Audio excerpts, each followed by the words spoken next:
Παρασκευή. 5 creepy facts για το Conjuring που θα σε κάνουν να με εγκυμηθείς ξανά.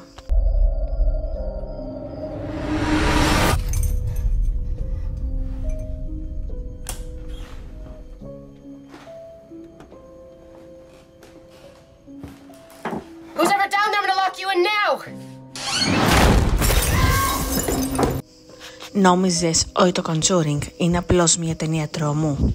Ξανασκέψου το. Fact νούμερο 1. Κατά τη διάρκεια των γυρισμάτων, το cast και το συνεργείο άκουγαν περίεργους θορύβους στα γυρίσματα και τα φώτα άναβαν μόνα τους. Fact νούμερο 2. Η Βέρα Φαρμίγκα που έπαιζε τη Λορέιν βρήκε γρατζουνιές στο λάπτοπ της μετά από μία μέρα γυρισμάτων. Είπε ότι δεν είχε καμία εξήγηση. Fact νούμερο 3. Η οικογένεια Πέρον, πάνω στην οποία βασίστηκε η ταινία, είπε ότι οι δαίμονες τους ακολουθούσαν ακόμα και μετά το τέλος των γυρισμάτων. Fact νούμερο 4. Ο σκηνοθέτης ορκίζεται ότι τηλεφωνήματα χάνονταν και περίεργοι ήχοι ακούγονταν κάθε φορά που συζητούσαν για το δαίμονα Μπαθ Σίμπα. Και fact νούμερο 5.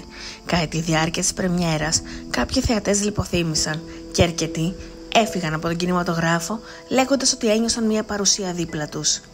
Αν νομίζεις ότι αυτά είναι απλά συμπτώσεις, δες το Conjuring στο σκοτάδι. Αν τολμάς, κάντε follow για περισσότερα.